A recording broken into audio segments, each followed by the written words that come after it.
Welcome everybody to Hogvillenet YouTube Live post-game analysis. Arkansas season opener, 14th ranked Razorbacks, 93-59 over Alcorn State. The two-time defending SWAC champs, regular season champs, had planned to be at Bud Walton Arena tonight for the season opener. Had a little technical difficulties with of my own that I was able to work through. Glad to be with you tonight. Was able to watch the game, get a game story out. Watching it on the live stream like many of the Arkansas Razorback fans did tonight. But 93-59, the Razorbacks 1-0. That's the way you start your season. I thought this was interesting because one of the things I talked about in the pregame earlier today, we had a pregame show, and I was talking about, kind of put rotations aside. Let's put that aside. Let's closing group, those things those are fun to talk about. At some point, they're important. Not so important, I didn't think, tonight, because I thought this would be a runaway game. I didn't say that in the pregame, but I felt like, I don't ever want to say something like that before games played. I said Arkansas should win, but I didn't. I felt like this would be a game where you really couldn't pay attention to rotations and a closing group because you weren't going to need that. And it was a chance for Eric Musselman to get everyone on the court. It's so funny because I've been comparing lately this team to 93-94 in certain ways. But when you play all 13 scholarship players in both halves and you score 93 points and you build a 37-point lead, 20-plus multiple-time leads in the first half, led by 24 at the break, it swelled to 35 somewhere early midway second half, and then, just kind of continued to snowball. This was a kind of game where you're scoring a lot of points with a lot of guys seeing the floor. And so this is not going to be Arkansas Razorback basketball under Eric Musselman when we move later on in the season. But these first four home games give him some opportunities to see different combinations, get guys on the floor, young players, inexperienced guys. There's a ton of experience. There's not a lot of inexperience. So sometimes, we're going to go through the stats tonight. Sometimes the stats can be a little misleading based on how many guys played and what your eyes told you. I thought from the onset, Arkansas got into transition, got into its running game, played with pace. We look back at this game, 28 made field goals, 20 assists, and the ball moved, 238 passes. Musselman's preference for every game is his offense to have 200 passes. That means the ball's, when that ball is live and it's hot, and it's got energy, the shots are easier. Things come open at all three levels for your offensive players when that ball's moving, and it's got that kind of energy. And that's what you saw tonight. Arkansas had a good primary and secondary transition looks early. They struggled out of the gate shooting from three. Tremont Mark hit an early three. Arkansas started 1 of 6, but the Hogs ended up making 11 of their final 24 throughout the game. 12 of 30, 40%. So you look at that volume, you love the percentage. You have multiple guys led by Mark, 4 of 6, Battle, 3 of 6 from 3, coming off the bench. Those were your two leading scorers, by the way, in the exhibition season when you took both games and averaged it out. And they were your leading scorers again tonight. Battle with 21 points to lead everybody. Efficient game for him, 5 of 9 from the field. Overall, I mentioned the 3 of 6 from 3, 8 of 9 at the free throw line. Those are the kind of numbers he can get there in volume, and he can knock them down, nearly 89% at Temple last year. And so you love to see that if you're Eric Musselman. Tremont Mark, 4 of 6 from 3, 6 of 8 overall from the field. Didn't go to the foul line in this game, but both of these guys, Battle with 4 rebounds, a couple of assists. Mark had, I think he finished with 3 assists maybe. And did some other things as a rebound and maybe a steal. But those were your leading scorers. Trevor Brazile, man, this guy just looks so good in his minutes. Now, this is an interesting night for Brazile. He started the game, the scoring off with a dunk immediately. Had 3 dunks, and Arkansas jumped out early to a nice sizable lead early. This was never a contest. And then he knocks down a 3 in the first half when Arkansas started getting things going. Mark and then Battle kind of sandwiched their second triple makes around that Brazile 3, and now Arkansas is starting to catch fire from distance.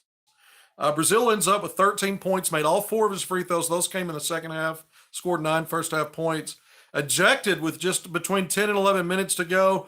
Battle was fouled hard and flagrantly on a drive to the basket in the second half, between 10 and 11 minutes to go. Brazil comes off the bench. He was on the bench at that time, comes onto the court, took enough steps out onto the court for when the officials went back and reviewed the play to determine what level of foul it would be. It ended up being a flagrant one, couple of free throws for Battle there, but they eject Brazil for coming off the bench. So Brazil in light duty tonight, 13.6 rebounds. Nice night for Trevor and Brazil. Those were your three guys that were in double figures. Ellis with 8. Everybody played. You saw Bayfall make his debut. You see Leighton Blocker out there doing some really fun things. He also is kind of a foul magnet right now. He's a freshman. He's going to learn. But you love his energy, and he's got some Devo feel sometimes in what he does. This was not another, it's the season opener, so this is the first game that counts. But when we look back at the Purdue game, you see a guy like Devo that only had 1 bucket, 2 points in that Purdue game, got hurt, didn't finish. You love seeing him back on the court tonight. 5 points. He did hit a 3, but 5 rebounds, 5 assists. I mean, he does a little bit of everything. You love what Devo brings to the table. Jalen Graham, back in action, didn't play in the exhibition season, had 8 points. So I think led Arkansas with 8 rebounds had 8 at one point. So probably finished as the team lead. I don't have all the stats in front of me right now. I do have a game story up. Pretty thorough retelling of what kind of happened. We don't need a lot of play-by-play in a blowout. I've got all the important stats in there, leading score, stuff like that.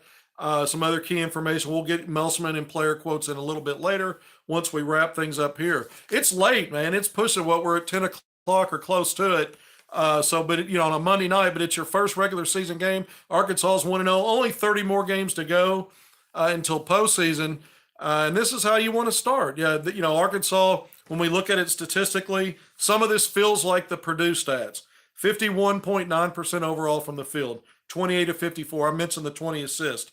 Kudos to the offense. I thought transition, secondary transition, ball movement in half court, guys cutting and then kicking out, players that were maybe got walled off on drives, making good passes back out. So sometimes it's not just about a drive and kick. Sometimes it's about making a good and smart pass when things are kind of breaking down on you. And I thought Arkansas did a good job of staying away from those hot situations where maybe they're getting trapped and having some problems getting the ball to move and keeping that offensive flow brisk and flowing. So I thought they did a great job there. Like I mentioned, 12 of 30 from 3, 40%. It's like night and day compared to last year.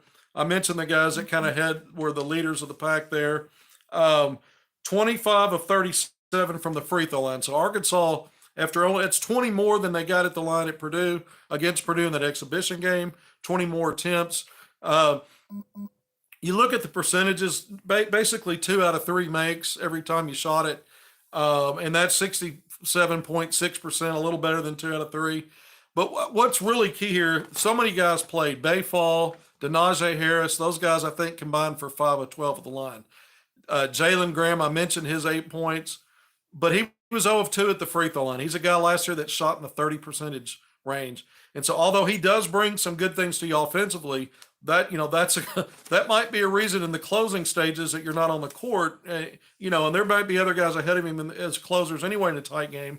But in a time of need, you want him to step up and make them. So those 3 players, I think combined for 5 of 14. That's 9 misses of the 12. You mentioned Battle 8 of 9. I mentioned Brazil knocking down all 4 of his. Arkansas's got in their core guys. Lawson didn't play a lot tonight. He started Chandler Lawson. Makai Mitchell didn't play a lot tonight. I saw what Eric Musselman was trying to do. He's really trying to disperse the minutes, get guys some playing time, start learning about some of these guys against live bullets, against other teams, and now it counts.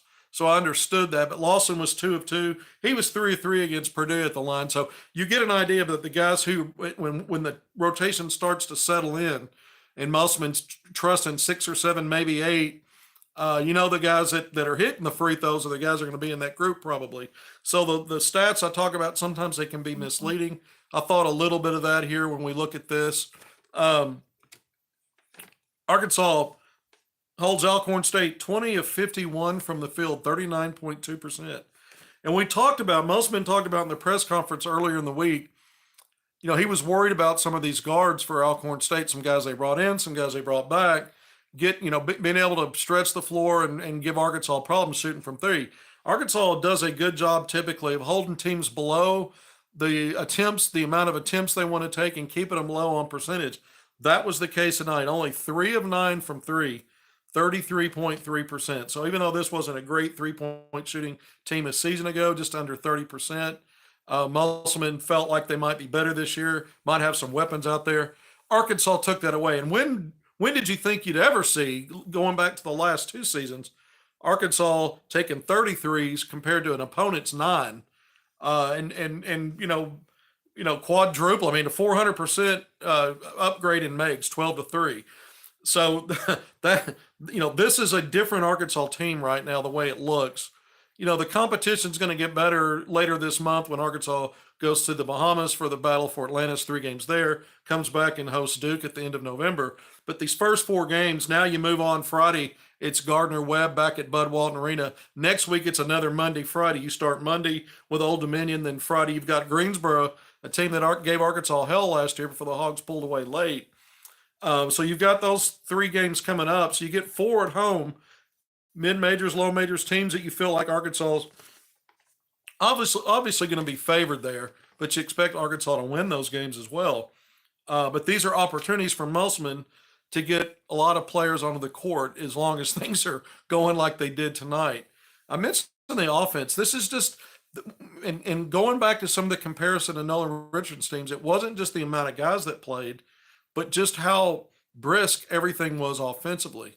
Passes, guys taking drives confidently, not hunting and searching for places to go like we've seen so often when they've been one-dimensional. Last year, it just seemed like Arkansas wasn't sure a lot on offense.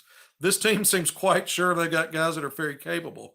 We talked about Battle and Mark and the games they had. We talked about Devo's kind of all-around influence and putting up stats and checking many boxes to help. Ellis with his 8 points tonight. He had some good drives. I think he's still learning and feeling his way as a lead guard, but he led the team with 4 assists tonight.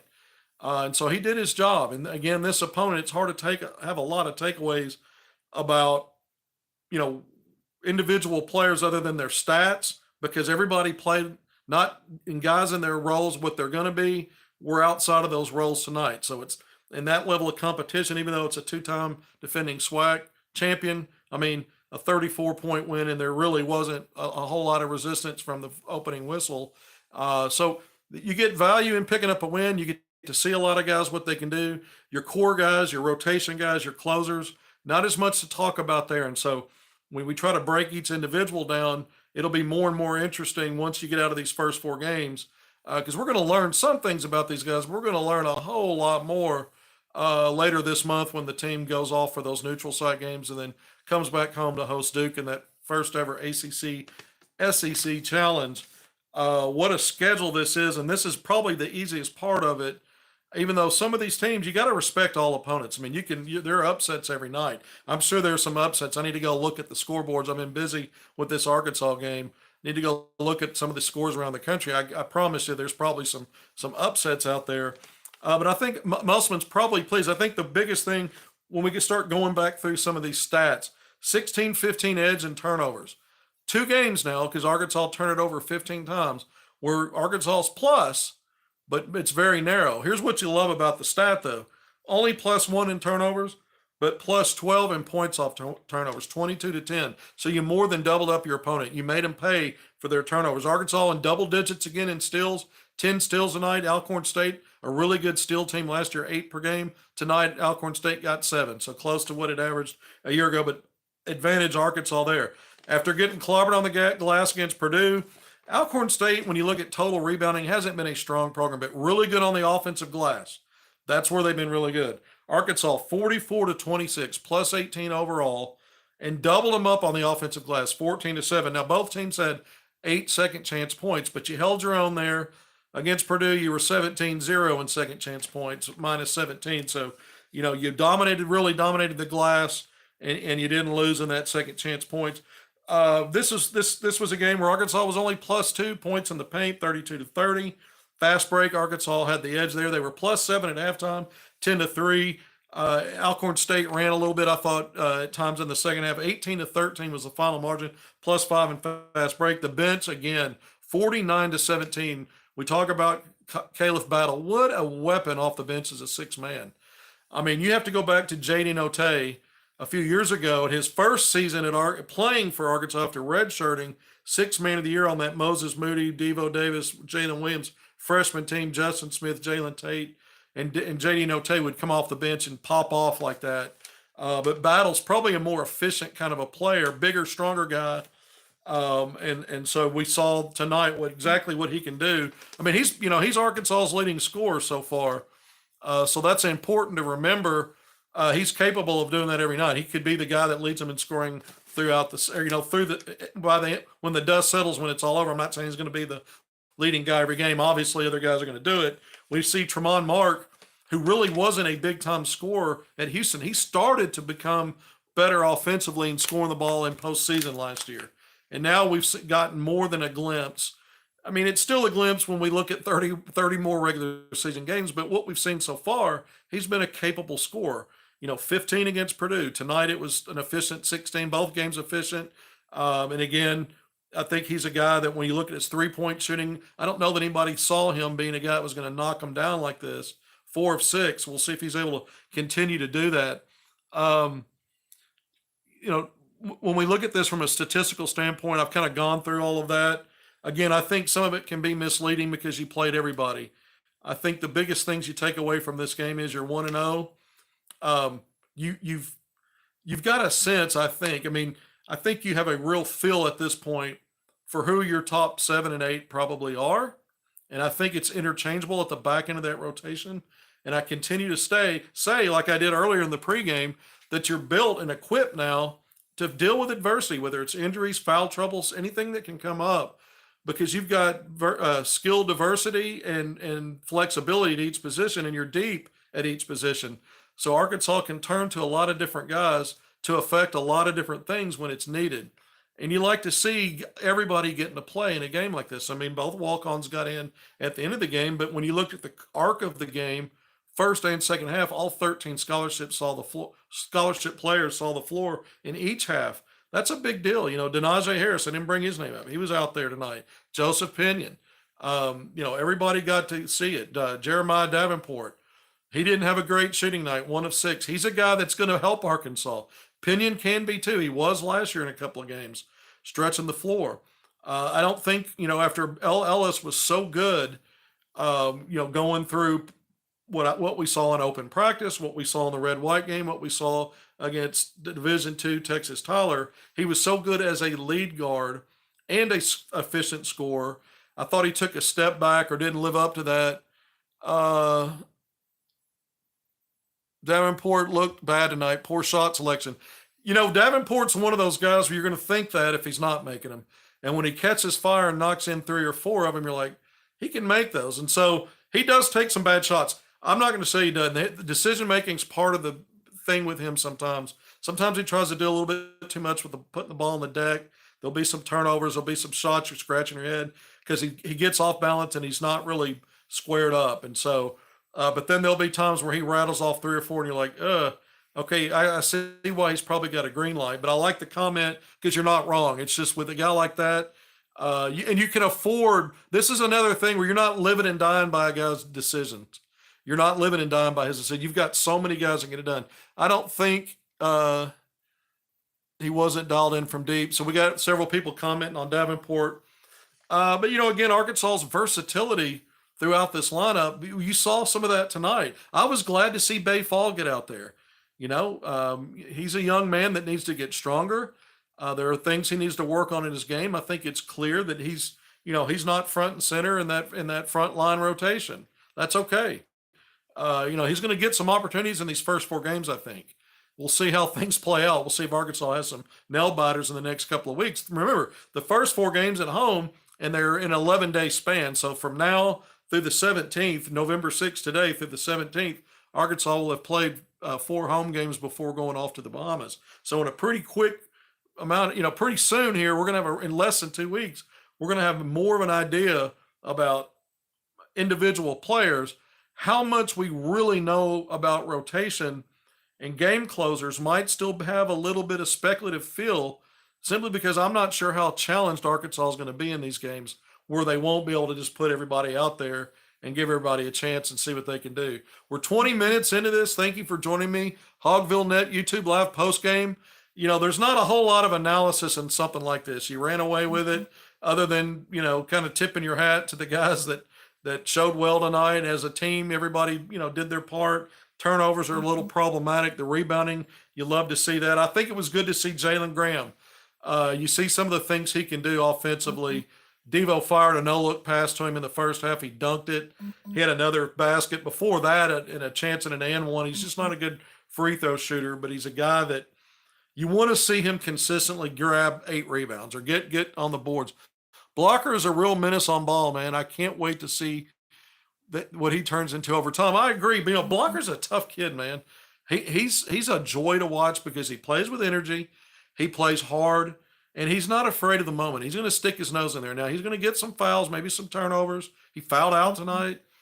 And you're not sure what you're going to get from him from a scoring standpoint necessarily, but what he's going to do is play really hard and help your team. And he's just got a lot of veteran savvy guys ahead of him that can play. It's not that he can't play. He's just, he's a true freshman, and some of these other guys, it's now for them. This is their moment. They didn't transfer to Arkansas to not factor into this rotation, and they're good enough to factor into the rotation. So it's not that Blocker's going to get his chances. He's going to get some run in these first 4 games, and beyond that. And Musselman, we saw again in a game that was tight. It's so funny because I keep going back to Purdue. It's an exhibition game, doesn't count, but there's meaning in there. That was a tough game against arguably the best team in the country, or a top 5 team for sure. It goes to the wire, it goes to overtime, and he's on the court to end both halves in a tight game. First and second half, defense for offense substitution, talked about it pregame. He's on the court to close things out. That says a lot about Musselman's trust in him and the way that he defends, plays, and battles. You look at Caleb's battle tonight, man. I mean, this guy to me, he missed so much of practice time. There was a point where he missed so much that there was a thought that it could impact Arkansas's rotation moving forward, because you don't know if he's going to win and how much he can come back and how much he can play. I know it's a different sport, but if basketball counted hockey assists, I miss that. Maybe Devo's name was in there. Yeah, Devo had 4 or 5 assists. I think he might have had, I may have looked at the stats wrong. I think he had 5 rebounds. Maybe he only had 3 assists. I thought I saw 5. I got to go back and detail that. But Devo made some really good plays. I thought some of his passes were outstanding. I thought a couple of his, maybe a 3 that he took looked like the one that he took against Purdue. Not sure it was a good shot for him. He did knock one down. And we saw him last year really mature as a 3-point shooter. And what I mean by that, he took better shots within flow with his feet set, and didn't try to do too much off the bounce or too deep a range.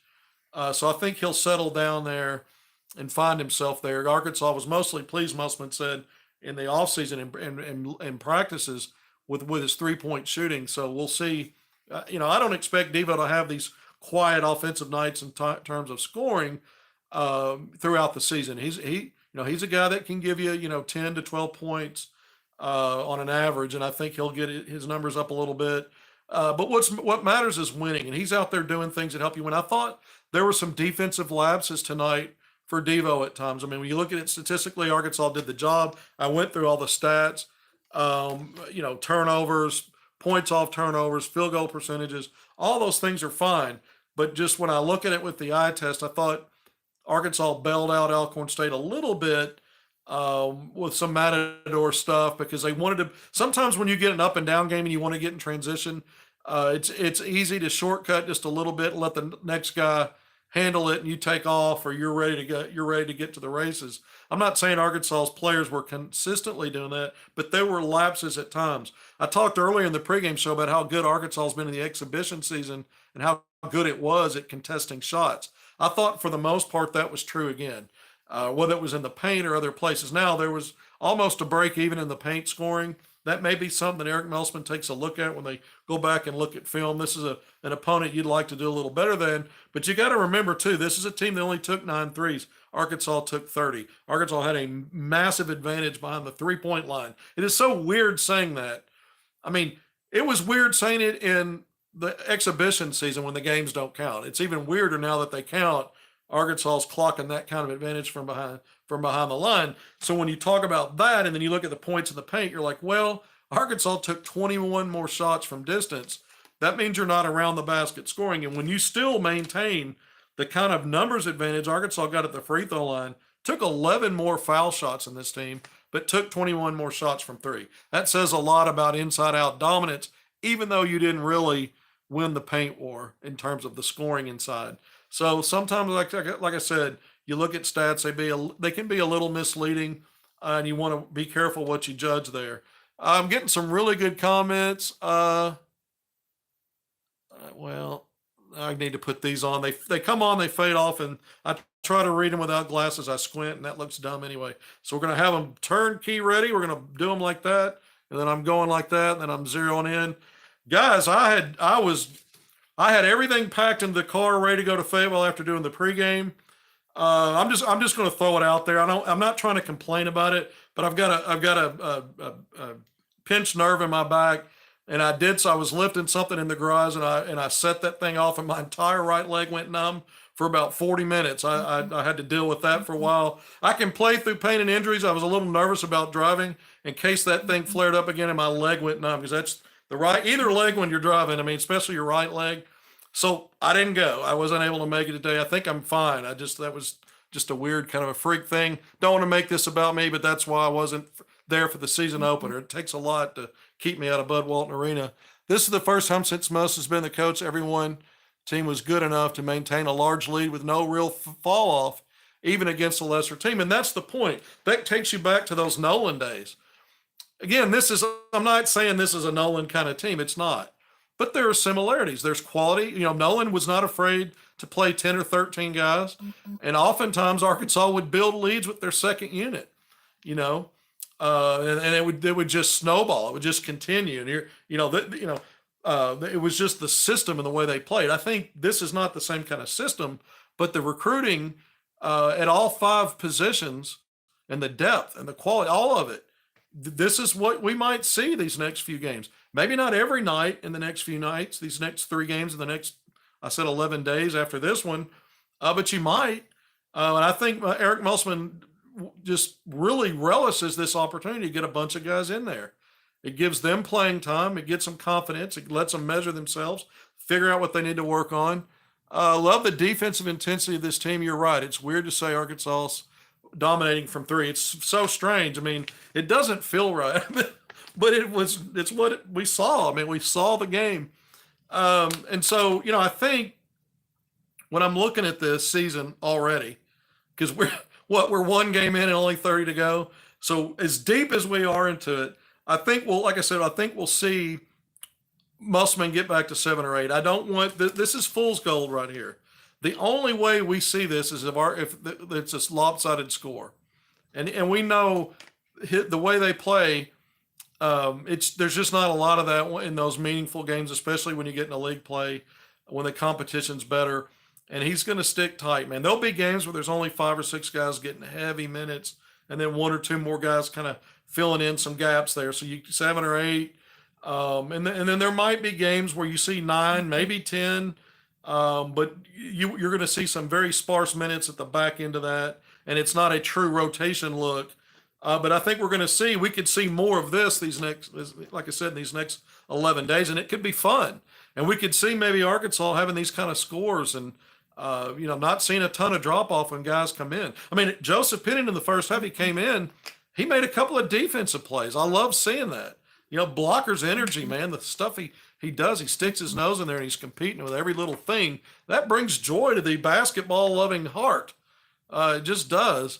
Can you detail the new technical rule that got TB the boot? Well, he ran onto the court. He came onto the court from the bench. So the rule is once there's any kind of altercation, anything that looks like it's could be a fight or some kind of, extracurricular, the bench guys aren't supposed to get up for any reason and come onto the court. If there's a timeout called, people leave the bench and they gather with the players that are on the court coming off. That's different. But in a situation like that, they go back and review it. They're looking at what level of flagrant foul, if any, needs to be called on a play. that actually happened on the court. Then they're looking at who came off the bench, anticipating a brawl or some other situation, because that's what tends to inflame situations. Was when the more people rush in, the more it can become a problem. So even though that one situation was actually contained, they go off the letter of the law instead of the spirit of the law. So in other words, even though Brazil didn't engage in anything and everything got resolved, because he came out there and it could have led to that, they go off the letter of the law. He should have stayed in the bench area. He came too far onto the court and he got tossed for that. So that was how that played out. I know it's a different sport. Can you detail the new technical? Devo would be good with a hockey assist. Okay, that's what I thought I read earlier. Came back up on the screen. Yeah, I mean, he makes that pass so that the next pass, I mean, that's the whole thing with moving the ball. When that ball has energy, it's not necessarily about who gets the assist. That's great. But everybody has to move it for someone to get an assist. And if someone's getting an assist, that means somebody scored. And the more that ball moves, it's harder for the defense to track a ball moving via pass than it is somebody dribbling. And so the more you can pass first, then drive, the better you are. A lot of young players don't understand that. A lot of guys in the NBA, some 10-plus year veterans don't understand that. It's funny to me. Basketball is a simple sport, and Musselman understands he wants that ball to have energy first, and then the player's energy feeds off of that. And Devo can get in those kind of grooves. He can give you that no-look pass, some of the stuff where he is getting the dime in transition or in half court. Anytime he's doing a good job of getting it to the next open guy, and that guy passes up a good shot for a better shot for someone else, you're talking hockey assists and things like that now. That's not a stat that's recorded, but if you enjoy the game and you watch it and you appreciate that stuff, like I know you did for bringing it up, it's fun. It's fun to see teammates play together and not for themselves. And I think we're already seeing, again, we're only one game in, but we're already seeing, I mean, the ball was passed 238 times tonight. I mean, that's a blowout. I mean, Musselman likes 200. They don't always get that, but tonight 238. So that's a blowout on your offensive end.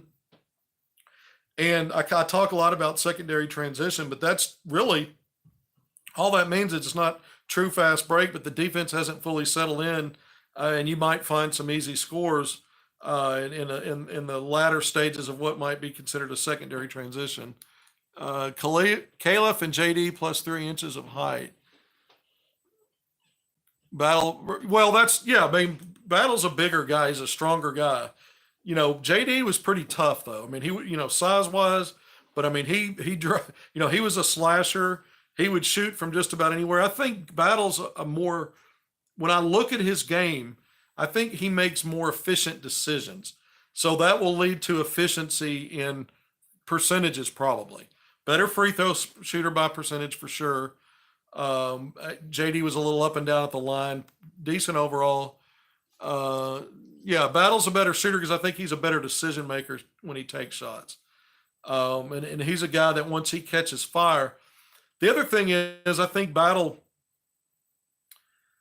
when I look at 9 free throw attempts tonight, I think this is a guy this is why I think he's going to be a game closer and when it matters. I think you're going to want him on the court because he can make free throws down the stretch. He can make plays with the ball in his hands. Is he a combo guard that you really want running your offense all the time? Of course not. I think Tremont Mark is probably better suited late in games, and that's I think why we saw him in that role against Purdue. But I think Battle being on the floor is another option to have the ball in his hands, run stuff through. Ellis is another guy. I think he turned into scorer in overtime against Purdue because he wasn't having a great game as lead guard. So he went back to his scoring instincts and had that 5-0 run that flipped the advantage to Arkansas, and they never looked back. So they got multiple guys that can play this game and play it well. Now it's just a matter of figuring out everybody kind of zeroing in more and more on roles. I think Ellis is one to keep an eye on because Arkansas is depending upon him a lot in that lead guard role. They're really depending upon him to be steady there. And I'm not saying he has to be perfect. No one is, but I do think it's a work in progress for him. And I think he showed well for most of the preseason. I think in these last 2 outings, There's obviously, to me, some stuff that needs to be worked on there, but he's an excellent basketball player, high IQ guy, talented, skilled, and I think he's figuring things out, and I think he'll ramp things up. And that's why I love the way the schedule, even though it's tough, non-conference and regular and conference, I love the way it kind of lays out, because you're going to have that 6-game non-conference stretch that's really, really tough. Bahamas, Battle for Atlantis, Duke. Then you got Furman, a good mid-major, knocked off Virginia in NCAA tournament. Then it's Oklahoma and Tulsa. So you got 6 consecutive games there. But these 4 home games, you can learn a lot, figure out a lot. JD's probably a better playmaker. Maybe. I mean, JD had his moments. He got tunnel vision sometimes, and he drove to tough spots. But then there would be times where he used his gravity as a scorer, to draw help and then make a nice pass. So he was real inconsistent there, but there were stretches where you thought he had it figured out. And then there were times where, he just kind of go and play a little hero ball. But I'm not knocking JD too much. I'm trying to be honest. JD was a hell of a Hog, an All-American, first team All-SEC guy. And I mentioned his 6th man of the year in the SEC in his second year in the program, first playing, and then in his 3rd year in the program, second playing. He was part of back-to-back Elite 8 teams and a big part of both. This was a great player at Arkansas, but, not the greatest decision maker on offense all the time. Nobody, again, you'll take what JD Notae brings to the table all day long on those teams, and the rest of it's just something to talk about maybe when you're comparing him to another player. We don't know enough about Khalif Battle at Arkansas yet. JD Notae's got an edge over a lot of guys right now because he's gone and proven himself. All right.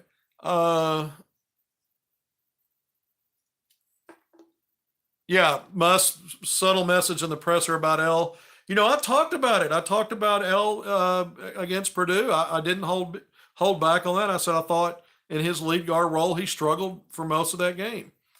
He had spurts in that game where his offense as a scorer helped Arkansas, not just in overtime. In the end of the first half, he scored, and he did have a couple of assists in that first half that helped an Arkansas run against Purdue. But it was more about him as a scorer that helped Arkansas in that game than that lead guard. I thought he struggled there. I think tonight again, and I need to go back and look at the stats. I've talked about the team stats. I haven't seen the individual stats. Anybody that can plug those in on the scroll here on some of the comments would be, that would help me out a little bit. I don't expect it, but so I can't speak to him in his exact number of turnovers. But I do think he's still learning to play and juggle that scorer versus facilitator, pass first kind of guard. And I think he's still trying to feel his way through that, because you want him to get to a comfort level where he's good at both, and not having to revert to being just a scorer because that works for him, because that doesn't necessarily add up to the best thing for Arkansas, because they've got other guys that can score. Not saying you don't want Ellis getting points. You do. But you probably first and foremost want him to be able to run the team consistently and set other guys up and be that kind of a guy. Do you see both of the freshmen as multi-year prospects? Well, it just depends. I mean, possibly. I think these guys are going to be taking backseat roles to some degree this year. So that's going to be 1 year leading into year 2. So what happens in the second year? Are they going to, are one or both going to nail down rotation roles by their sophomore season?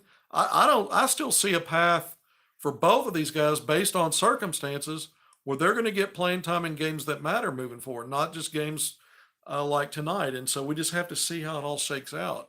But again, look what's ahead of them right now. You're talking 34 years of college Division I experience for the most part, but 34 years collectively. James Madison defeats Michigan State, the 4th-ranked team, in overtime. There's an upset. L3 turnovers tonight. All right, thank you, Kingsley. Kingsley on YouTube, I guess. So, look, 3 turnovers. He had 2 against Purdue. He had 1 turnover combining red-white in the D2 game against Texas Tyler versus 10 assists, 10-1, and now he's had 5 turnovers. So it's still early. It's still a small body of work. What I've seen is I don't think, he was making all the right reads in those first two. The competition's stepped up in a big way against Purdue. Even tonight, even though you could say the competition level wasn't great, it is a game that counts. And you start looking at, you start counting up turnovers and things in games that count. So L's got, he's got some growth. I'm not afraid to say it. I love his talent. I love his IQ. I love his skill level. I love him more as a scorer right now than I do a lead guard. And I think they want to love him as a lead guard just maybe a little bit more. And that's going to take a little bit of work. And that's what some of these games are for. I mean, Arkansas's got 3 more that you might compare to tonight before they go off to the Bahamas. So that can help him figure some things out and get to a comfort level and get maybe into a little bit of a groove on what's expected and what he can get out of himself. So you don't want to bang on El Ellis too much. I think this is a guy, again, that's going to help Arkansas win a lot of games this year. I think when you see Blocker, there's a guy that can plug in here and there and help Arkansas. We know Devo Davis can handle the ball a little bit and do some lead guard stuff. We know Tremont Mark can be in that role to close games. There might be other stretches of games that Musselman trusts him with the ball. Well, I missed those. They went by so fast. We're 41 minutes in. Thank you for joining me on Hogvillenet YouTube Live. Post-game analysis. Number 14, Arkansas took care of business in its season opener at Bud Walton Arena tonight. 93-59 over Alcorn State. This was this was not unexpected. And as fun as it is to talk about a game like Purdue, and you're glad Arkansas had it, it's a good experience. You learn some things about yourself. You learn that you got guys that can finish out games. And it may be a minute before we see a situation like that again. So you try to enjoy these kind of games. Not everything's pretty statistically. You can look at some stuff and complain. I think a lot of that has to do with continuity and flow. You didn't have any drop off in 6 through 13 compared to the other team, but you've got a lot of guys that it gets a little disjointed at times with so many guys checking in and out. It's hard to make, absolute determinations about what they're good at and what they're not going to be good at based on a game like this. I think they were pretty good in most areas. And again, I love the pace on offense. I don't know if they're going to have their way dictating tempo like they did tonight, but Alcorn State last year, this was a team that scored in the 60s and wanted to keep the game in the 60s if at all possible. That was never going to be a reality in this. So Arkansas at home dictated tempo against an inferior opponent. This was a game where we talked about pregame, self-inflicted wounds. Can Arkansas get better there? They didn't. But they played, again, everybody throughout the game. This wasn't like your rotation played 3/4 of the game and you played everybody late. Everybody played in both halves. Wu Pig Sui, you weren't lying when you said Davenport was a streaky shooter. He is. He's a streaky guy. And that's sometimes the case with shooters, where he can be more consistent is just decision making. He's a catch and shoot threat from 25 feet and out. He can go to 27, 28 feet, no problem. Quick release, confident. I think with him is sometimes with shooters, if they're not getting the look as soon as they want it or the cleanest look, sometimes they'll go ahead and send off they'll fire off a couple of practice rounds. Well, that's one way to try to get hot. And coaches don't like that sometimes. I think Musselman's been working with everybody on how to get better and improve on their weaknesses. I think Davenport, it's not the quick trigger. It's just, what did the play show you? Was he covered up? Did he really get squared? Were his feet set? Was he rushing the shot? Some of those things, because some guys with quick releases, you can just assume every time they shoot, they rush the shot, but not necessarily. If you watch the whole play evolve, sometimes you can tell when a guy's not in a really comfortable shooting spot, but he's trying to get going and trying to get a look, trying to get what we used to call shooters, get their gun off, man. Those guys want to get their gun off. They want to get them up. Sometimes it's there, sometimes it's not. And sometimes it's just a matter, it's not your night. We'll see with Denijay Harris, looks like he could be a rotation player. I mean, Denijay, it gives Arkansas depth on that front line, a 3-4 guy. Arkansas is going to play some small ball lineups. He's a guy that can help you there. He gives you depth on the front line. He's a veteran guy. He plays within himself. I think I think he and Bay Fall are kind of and the back end of the rotation in their position groups. I think they're guys that we might see a little bit here these next few games. We'll see them at times in the season. I don't know that we're going to see them crack into that rotation anytime soon, if at all, the top rotation. But he's a nice guy to have. I think he's a guy that makes you better in practice because of how hard he goes.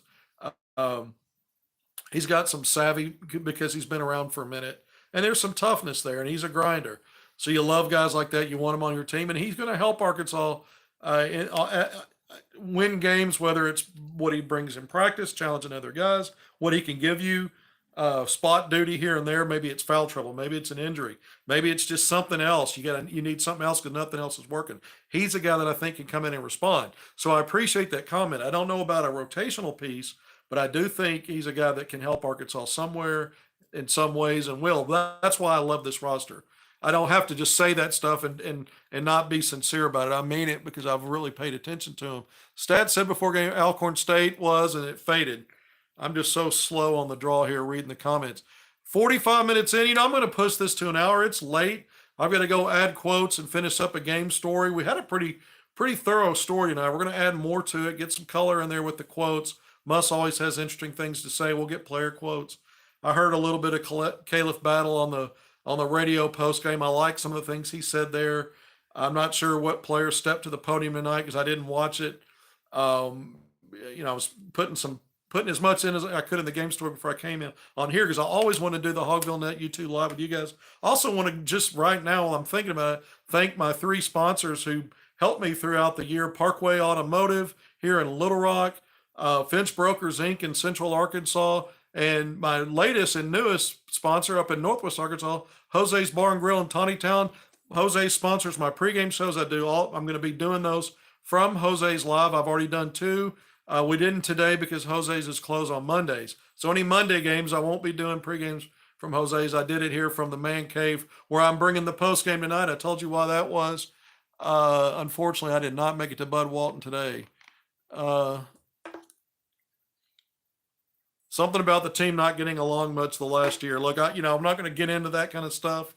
There might be some truth to that that I can't go into, but I will say, when you get more veteran guys, these guys have been around. They've had some different levels of success. They've seen probably their share of some drama or lack of chemistry and different things.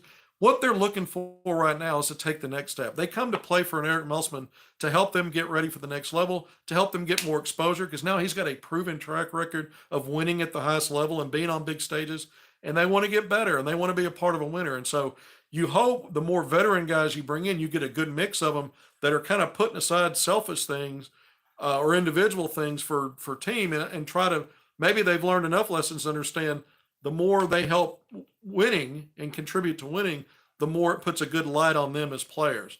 And their production and those kind of things will take care of themselves because of that. And so I think that's something that hopefully you get a good mix of guys that understand that. And from what I've seen so far and what I'm hearing behind the scenes, that appears to be the case with this group. And so that's great. You love to see that because you're not a sum of you may have individual guys like a Trevor Brazil, who today was preseason, 50 player watch list for Naismith.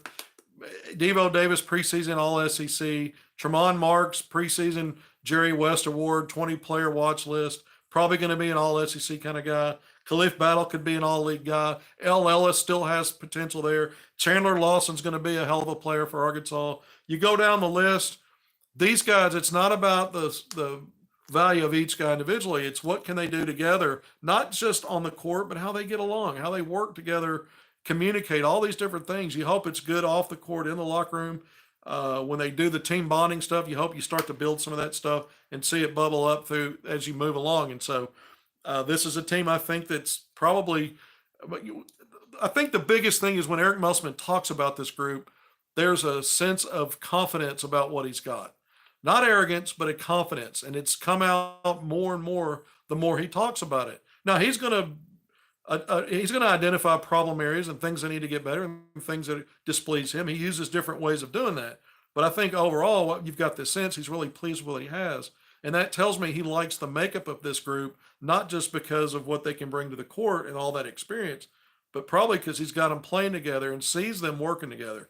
So I kind of went a long way to say all that because I've heard enough behind the scenes to feel good about this group. Hopefully, that continues to be the case moving forward because you need guys in harmony.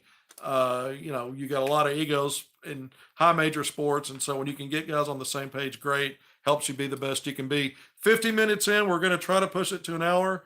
We've gone through most of the talking points right now. I haven't had a chance to listen to the post game, so if there was anybody that might have got nicked, injured, if there was any more clarification about, I think the Brazil situation was pretty clear what that was. I don't know if Mosman commented on that. So I'm not sure. Someone brought up that he might have subtly talked about L. Ellis with the turnovers. I think again, that wouldn't surprise me. But I think this is 1-0, and you take this and you move on to game 2, and you make that 2-0. Arkansas under Mosman now 34-0 at Bud Walton Arena in non-conference games. He's 96 wins now since he's been at Arkansas. 4 more to go to get to 100. Once he does that in pretty short order, it'll be the second fastest to 100 wins at Arkansas all time, next to Eddie Sutton, who did it in 124 games. I think Mosman's up to like 138 games right now, so he'll be over 140 when he gets to that 100th win. Still very, very good. It's a different era. Eddie Sutton walked into basically a dormant program that had never done much unless you go back to the 40s, but not in the modern era. And then Mosman, took over a program that had moved out of the gutter under Mike Anderson and was a good SEC team, but not a consistently nationally relevant program at all by any stretch when you look at it from that standpoint. So Mosman's moved that needle to where you're remembering guys like what Sutton did at his peak, what Nolan did at his peak, and you can start making comparisons. And I think what we saw tonight kind of validates some of that. When you make the point, and one of the comments was 1 through 13, there just wasn't a whole lot of drop off. And overall, that was true tonight. And so that hasn't probably been the case even under Musselman. We know that. So that's encouraging. Not all 13 are going to play every game. We know that too. So, but at least there's quality up and down. So when you deal with adversity, again, injuries, foul trouble, anything else that might happen, you've got some quality there. All right, I'm not gonna drag it out much longer. We could talk pro Hogs. I'll throw in a couple of items. Isaiah Joe, 4 of 8 from 3 tonight. The Thunder won at home, 9-point win. 4 of 8 from 3, 12 points, 3 rebounds, 3 assists, box +6. Daniel Gafford, even though Philadelphia was putting the wood to the Wizards in the first quarter, his first quarter, 9 minutes, 4 or 5 from the field for 8 points, but 5 blocks. 5 blocks already in 1 quarter of play, and I saw a photo of him blocking the reigning NBA MVP Joel Embiid. Met him at the summit and blocked his shot. So I haven't looked at final stats. Stanley Amudi hit his first 3-pointer in the NBA tonight. Match it up against Moses Moody, Stanley Amudi, and Moses Moody. Pistons versus Warriors. Amudi played, I don't know, but he was in the second unit rotation for the Pistons tonight. Career high 15 points. 4 or 5 from 3. Kudos to him. Moses Moody, a nice night off the bench, 4 points, and had some other stats, some hustle plays, a couple of steals, I think. And so Golden State wins on the road at Detroit. But those are Anthony Black got his second start tonight with the Orlando Magic. I think they lost at home to the Mavericks. But I saw him hit a couple of early threes in the first quarter. Started 2 of 2 from 3. Who would have thunk that? This guy made his first 10 shots through the first 3 games. He had a nice game against the Lakers, a box +32, 11 points in his first career start a couple of days ago. So Anthony Black back-to-back starts, and I don't know I think he had 8 points, and I think his first 2 games combined, the previous 2 games combined 20 points. So 28 points in the last 3 games, over 9 points per game, and shooting very efficiently. I think Arkansas fans like to hear that. That's not how you pronounce names. His name. All right, we talking about Stanley? Hey, that's Michael McPherson. Who's that? I think that's my son. Stanley Amudi. I think that's correct. I think I say Umade a lot, but it's Stanley Amudi and Moses Moody. Very similar sounding, the way that you end those names, but they matched up tonight, and both guys played well. I mentioned Gafford. I mentioned Portis. Portis was part of a win tonight. He had a nice game. He had a box plus the last time I looked, double figure night, scoring, helping the Milwaukee Bucks defeat the Brooklyn Nets on the road. And so, if that's the case, I think Milwaukee did win. I think the Bucks are now 4-2. I mentioned Thunder winning. I think they're 4-3. Golden State, gosh, this team they won tonight, 5-2 or six. No, they're 6-2, and they're 5-1 on the road. This is a team that was a horrible road team last year, the Golden State Warriors. 5-1 out of the gates on the road, so they've gotten better there. They haven't played a lot at home. They're probably going to have a big homestand coming up. But Moses Moody's in the rotation. The Warriors picked up the fourth-year option for him, his rookie contract, which is a good sign. So he's got more guaranteed money coming. I think $5.8 million next year in year 4. He's making about 3.9 this year. So kudos to Moses Moody for he was my Pro Hoop Hog Player of the Week. I waited to put my report out. Article I put out on hogville.net weekly, but I waited the first 2 weeks at the start of the season to kind of get a feel for what guys were doing. And so Moses Moody, Isaiah Joe's in the rotation, Oklahoma City. We know Bobby Portis is in Milwaukee. Daniel Gafford's a starter. Anthony Black's getting opportunities because Orlando's got injuries with its core guys in the backcourt. We'll see if he's able to continue to be a second unit guy moving forward when everybody gets healthy, because he's shown well in the opportunities that he's gotten. He's been a part of 2 wins on the road, a win on the road at Utah, had second unit minutes and helped that team in a close game. Then they beat the Lakers, knocked I think it was 120-101, but he had that box plus 32 and started that game, played 30 minutes. So he's doing good things in his opportunities. Nick Smith Jr. has only played 43 seconds in a second quarter of, I think, the first game of the Hornets. They're either 3-3 or 3-4. He's a guy they've earmarked to play in the G League. He's going to start there. And so the Greensboro Swarm, I think the G League starts in a couple of days, the 10th, the 11th. I think that's when the first games start for the G League. So look for him to be reassigned there. Jordan Walsh was reassigned not that long ago from Boston. He hasn't made an appearance in a regular season game. He's with their G League affiliate in Maine. It's good to see a Moody who's on a 2-way deal with the Pistons. Actually, I think this is his 4th or 5th. I think he's played in every game and had some second unit rotation run.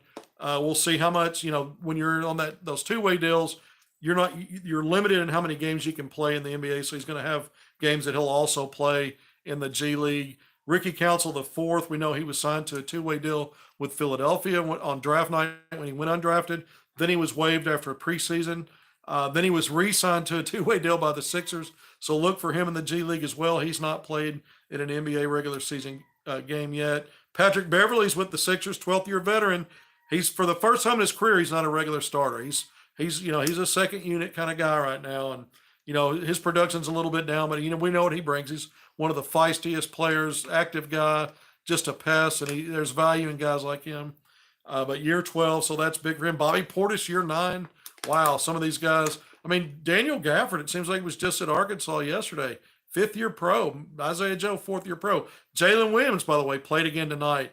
Made his season debut. He'd been dealing with a hamstring. So he made his season debut 1 game ago against the Warriors. This was his 2nd game back. He played tonight. I need to look at his stats. But a lot of Pro Hogs. There's 11. And a lot of names to remember and go through. So, all right. 58 minutes, 33 seconds.